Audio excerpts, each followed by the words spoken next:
everyone, welcome to another video. We're back with another topic that's controversial and confusing for a lot of people.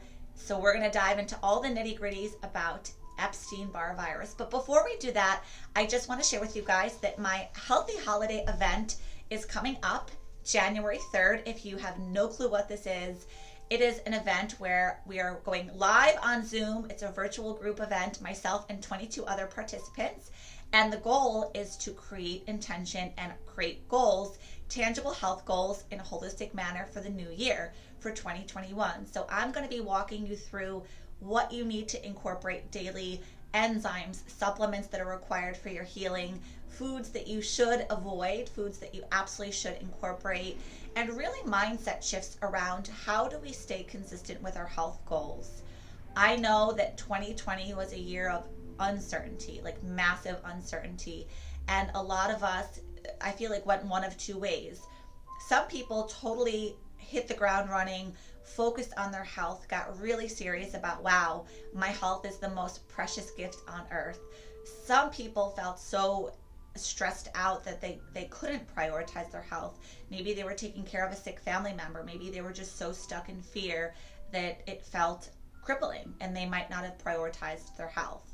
So I just want to share with you guys that the event is open. It's on my website for registration. Enrollment's now open through the month of December. So you can go ahead to dralisetursi.com and then register for the holistic health and wellness event that I'm going to be hosting you guys through and helping you guys navigate. Just wanted to share that before we get started. I have notes, literally I have notes from Instagram here. So I asked you guys your most burning questions about this topic, and I know it's a very confusing topic. I know this from working with this, from having this type of virus myself. Back when I was in high school, I want to say I was maybe like 19, I dealt with Epstein Barr virus and all of the associated symptoms that come with it. And I have a deep place in my heart for people that struggle with this, and a lot of compassion, because it is poo-pooed by the conventional medical model. And to be very honest, I have to be very honest, mainstream medicine is just not equipped with the tools to handle chronic inflammatory conditions like viral load. So we're going to talk a little bit about that. We're going to dive into what this virus is, what it does, why it creates complications with the immune system, and really all of the nitty-gritty things. So stay tuned. What is EBV? What is it? What is Epstein Barr virus? Epstein Barr virus is a virus that we get. It's in the herpes family, herpes simplex family. And Epstein Barr virus is a virus that we typically get when we're in our younger years. Age range is usually anywhere from about 16 to 27. That's where we pick this up from a age perspective. And it's a herpes virus. So there's multiple strains, multiple derivatives of herpes viruses. This one, Epstein Barr, EBV for short, I'll refer to it as EBV for short. It is in the herpes family. So it has some of the same qualities and characteristics, but some other things as well that are not traditionally known to other herpes viruses. So it's a viral load. It's a virus that we get, and it comes into our body and it wreaks havoc on our tissues. Most people have seen this virus, and that's the concerning thing, is that some people are confused. Well, I've seen this. All of us, maybe 99% of us, have been exposed. What's the big deal? Why does it become so problematic? It becomes so problematic because the nature and the life cycle of this virus can actually create long-term disease, and it changes the way our immune system works. So we get this virus, like I said, when we're in our adolescent years. We pick it up. Sometimes we know that we've acquired this virus. Sometimes we have no clue. It can look like strep throat. It can manifest symptoms when we initially get it, the first time we get it, like strep throat. We might have a really, really sore throat, really painful sore throat. We might have swollen lymph nodes. We might have fevers. Maybe we go for a strep test and it comes back negative, and we go on our way. What happens is that typically the viral load, we've been exposed to it.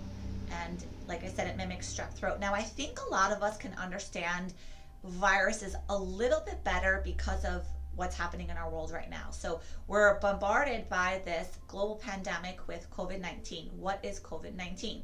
It's a virus. Coronavirus is a virus, as is Epstein Barr virus. Viruses cause damage. Viruses create immune system dysregulation.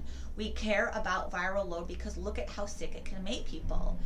There's tons of viruses that we're not even aware of that we're inundated with unless we get more comprehensive blood work.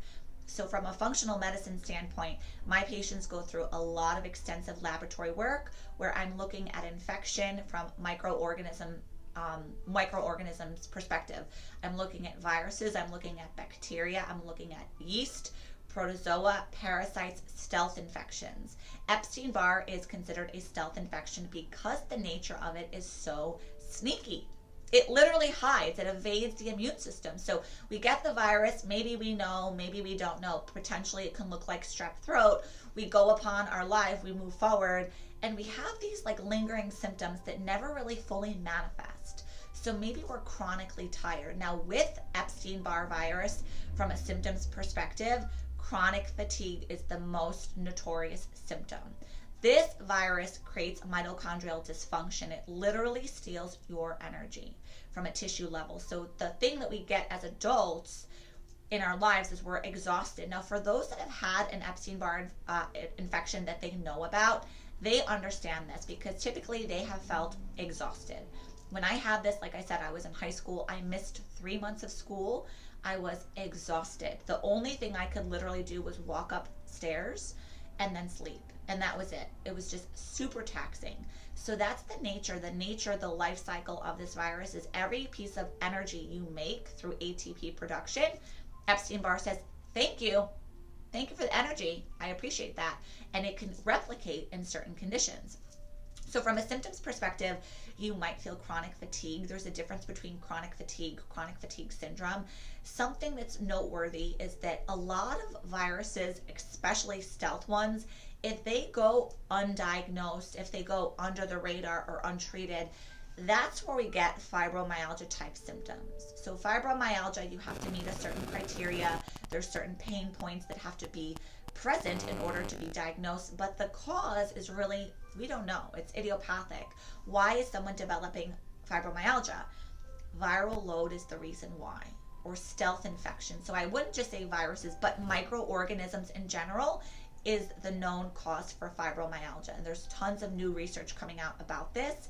Viruses create damage. Even people that might be watching this that have said, I had coronavirus, I had COVID, I have these residual lingering symptoms. I'm still having difficulty breathing. I just don't feel the same. Viruses can do that. It's called post-viral fatigue syndrome, where we get inundated with a virus. We're inoculated. We go through the prodrome. Our immune system, innate and adaptive, mounts this massive response. Our T cells, our B cells, our humoral response gets mounted, and sometimes it doesn't turn off. And so it's almost like with this type of virus, we're dealing with this virus in the background. Like our body is not happy. It's just like in the background dealing with chronic viral load. So it's really important that we actually start to understand how pathogens create dysfunction and how they create metabolic distress and disease, and even can create autoimmune conditions. So can Epstein-Barr virus cause immune system dysregulation that creates cancer? Absolutely. Which cancer? Typically lymphomas. B-cell lymphomas in particular are connected with this type of virus. Epstein-Barr is the thyroid virus. If you are watching this and you have Hashimoto's thyroiditis, I'm going to bet 10 out of 10, 100% chance, putting all my chips on black, that you have triple digit viral load. Now, what does that mean, triple digit? I'm going to insert a little picture here to show you guys. Triple digit means that when we look at your lab value, the number or the amount of immunoglobulin load is so high that you're in a triple digit number, which is the maximum amount of viral particles. So when we do lab tests, we're looking at 4 different titers for EBV. There's 4 different tests we look at. We're looking at viral capsid antigens. We're looking at different parts of the virus. We're looking at a VCA. We're looking at all of the pieces of your immune system from an immunoglobulin standpoint.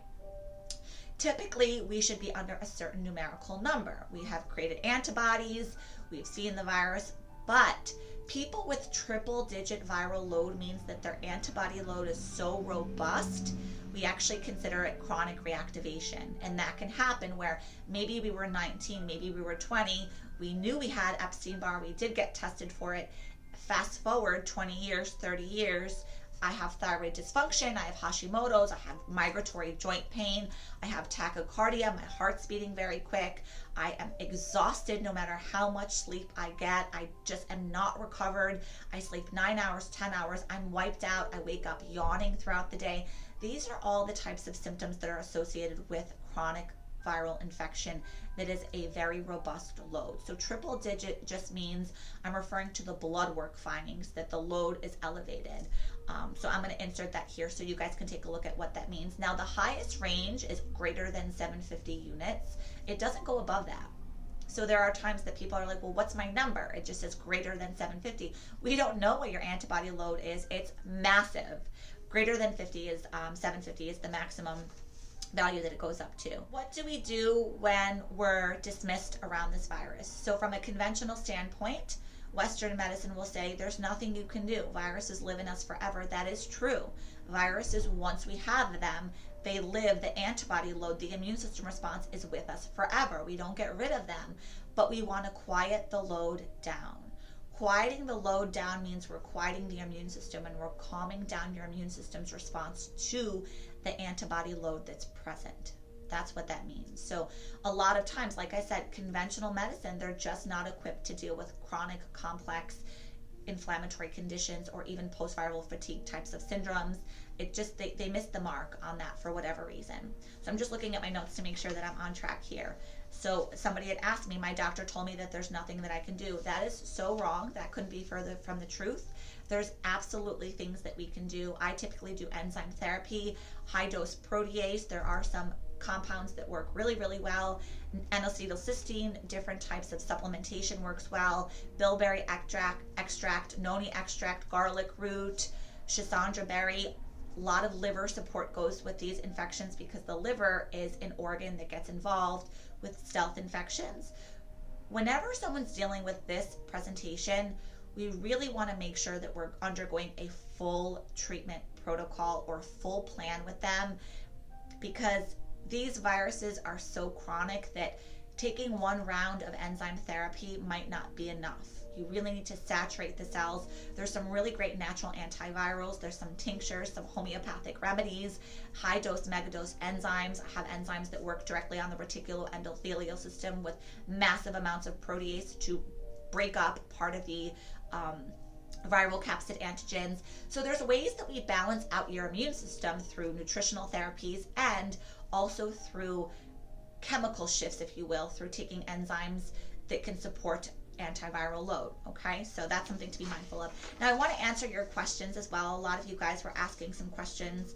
Somebody had asked, will it reactivate? Will Epstein Barr virus reactivate if you're under a lot of stress? Yeah. The reason why is the hormones of stress bathe you in this cocktail that makes your immune system more predisposed to picking up infection.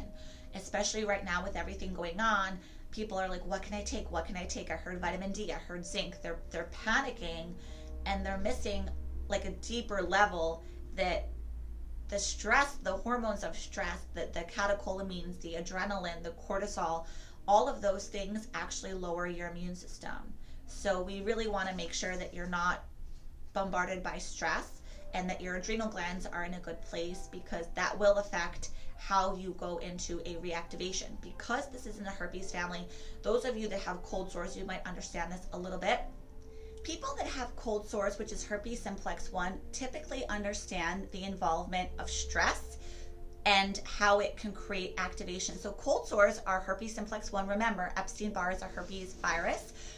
What happens is that with actual cold sores, this virus lives in the dorsal root ganglion of our spinal cord, and it travels down from our spinal cord through a specific nerve called the trigeminal nerve into different branches where it actually hits the nerve endings. Typically people get cold sores on their mouth. Sometimes they can happen on the nose and the eye based on what's called V1, V2, V3, different branches of a specific nerve. The point of the story is that when people are stressed out, they get cold sores. So stress could be a chemical stress, a physical stress, or an emotional stressor. For example, having your menstrual cycle, that is a metabolic stressor. Women sometimes get sick around their menstrual cycle.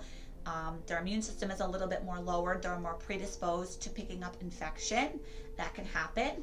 Sun, for a lot of people, that is a stressor. That actually can hurt the skin. People find that they get cold sores when they're in the sun. But all of these things you can think about are stress.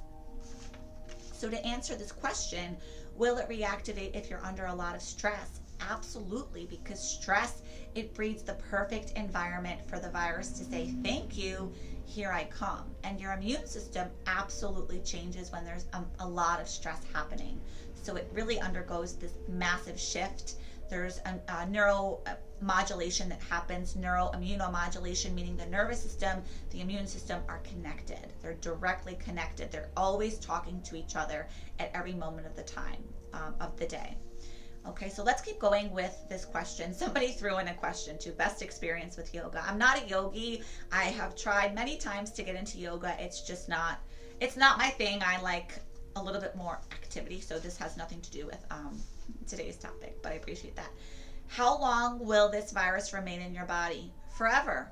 It's a virus. It's always going to be in your body. Now, the concern is, well, if it's in my body, why does it matter? It's because it can reactivate under certain conditions. So we're always going to have antibodies to this virus because we've been exposed, but we want to make sure that the antibody load isn't so robust that it's creating dysfunction or disease or changing your immune system and allowing you to pick up other types of infections. So you'll always have it, but it's kind of like, how hot is the fire? How ramped up is the fire? You're always going to have a little bit of a fire going on in the background. That's normal. Anything that you pick up, a critter, bacteria, infection, we always are dealing with it to some degree. But when we have triple digit load, when we have these chronic types of conditions, that's the opportunity for the virus. Consider it opportunistic. It literally takes its opportunity when you're feeling weakened to show up. So the virus is always going to be in us. What is one safe herb that you will recommend that will kill Epstein Barr? How long can this herb be used?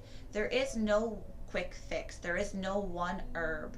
Traditionally speaking, with protocols, we use multiple herbs, multiple enzymes, multiple homeopathic remedies. There's a stepwise process to this. So it's not just, oh, here's your one thing, boom, your Epstein-Barr virus titers are gone. No, there's an evolution to this. There's ways that we cleanse out the liver. There's ways that we move the lymphatic cells out of specific spots of the body. There's ways that we emulsify lymphatic vessels. So there's certain things, or lymphatic areas. So there's no quick fix. There is no like Harry Potter's magic wand. This is the herb. There's multiple herbs.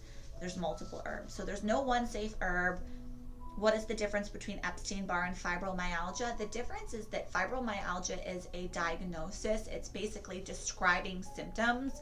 Epstein-Barr is a etiologic agent that can create fibromyalgia. There is connection between the two. You can actually think of Epstein-Barr virus as a causative agent for fibromyalgia or pain syndromes in the body. Now, because the virus is in us, it has no boundaries, meaning it can go wherever it wants. Systemic. We can have symptoms that are in multiple categories. We can have joint pain. We can have low-grade fevers. I see that very frequently for people that come to see me. They're like, I'm spiking low-grade fevers for years now. I don't know why. I'm having night sweats. All of these things are cueing me in to say we need to test for lab work for an inflammatory or an infection profile to see if you're dealing with viral load of different calipers. And like I said, today's video is Epstein-Barr, but there's multiple viruses, CMV, COVID, different strains, different mutations. So that's something to be mindful of. Now, someone wanted to know the connection between Epstein-Barr and Hashimoto's.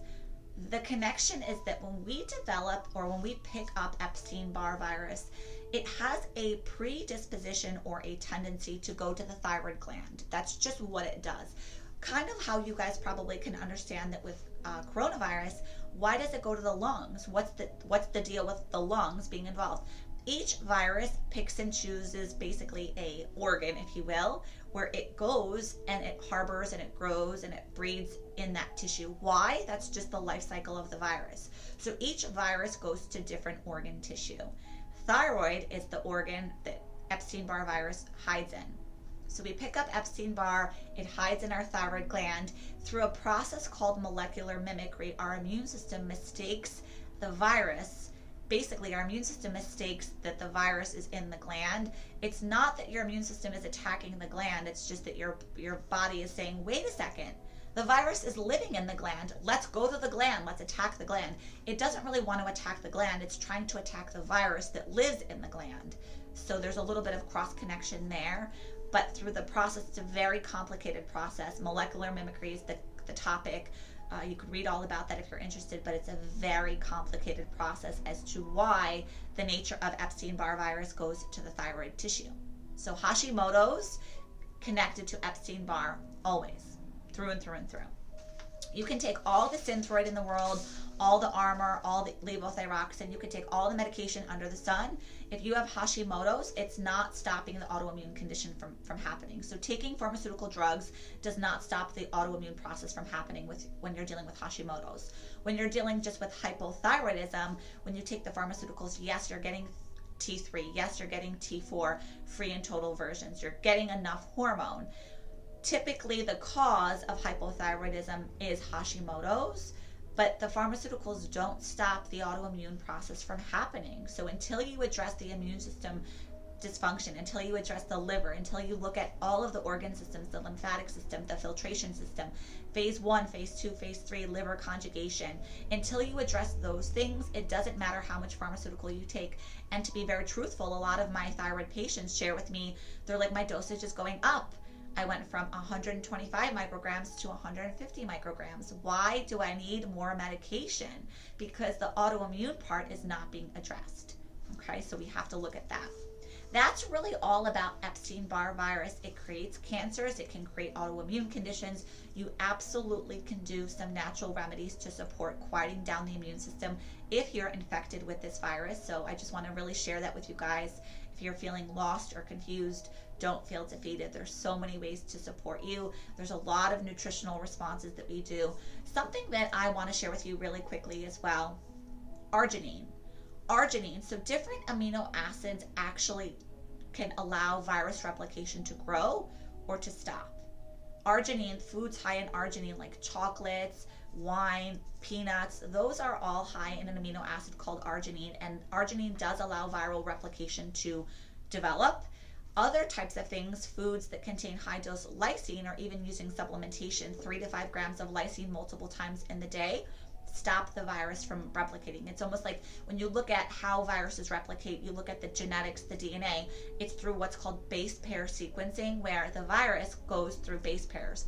When you take lysine, you literally slice the virus from being able to replicate. It's like you put a little cone in the middle of the viral DNA, the virus cannot replicate. So nutritional therapies are very therapeutic and very helpful and supportive to work to protect yourself and to prevent reactivation of this virus. That's all, guys. I hope that you found this video helpful and learned a little bit about viral load, Epstein-Barr in particular. If you have comments or questions about this, please connect with me. Like I said, I am hosting the event coming up. You can find more information about me and how I might be able to support you through the website. Just head over to Dr. Elise Tercy. I'm always open to suggestions. If you have any video suggestions, drop them in the comments down below. I will see you guys in the next video.